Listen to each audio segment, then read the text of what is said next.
Қайырлы кеш қатысушылар. Есімім Рүстем болады. Бүгін өзім таныстыру болады. Таныстыра кетейін. Мен Жамбыл облысы, Талас ауданы, Бостандық ауылының тумасымын. Өмірім ауылда өтті. Жастық шағым бәрі, оған мен қуаныштымын. Бұл өмірде ауылда өсіру ол ерекше. Содан кейін өмір несімен Астана қаласына бардым. Сол жақта ЕНУ университетіне түстім. Ол жақта 4 жыл тамамдадым.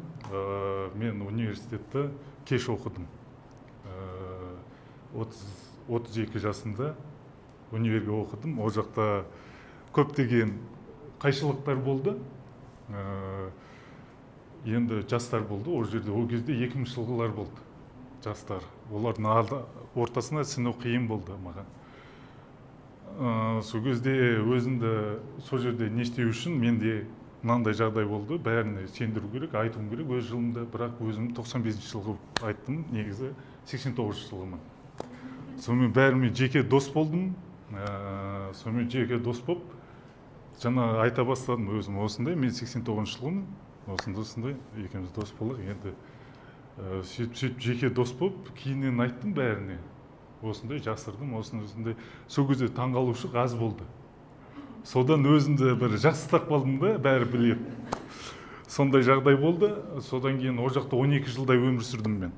Содан кейін Алматыға келдім. Алматыда өмір сүріп жатқаныма 2 жыл болды. Алматы өте адам көп. Бұл жақта басқаша өмір. Мынау құмырсқан илеу болады ғой. Сол сияқты, соның ортасына түстім. Сіздердің орталарыңызда тұрмын мен қазір. Өткен күні, 3 күні менде туған күнім болды. 37-ге толдым. 37 жас, бұл ерекше жас. Бұл жерде өмірде басқаша түсінеді екенсің. Уақыттың бағалы екенін түсінеді екенсің. Бұл өмірде. Сонымен осы неге келу себебім сол өзгерістердің арқасы болды. Жақсы, рахмет тыңдағандарыңызға.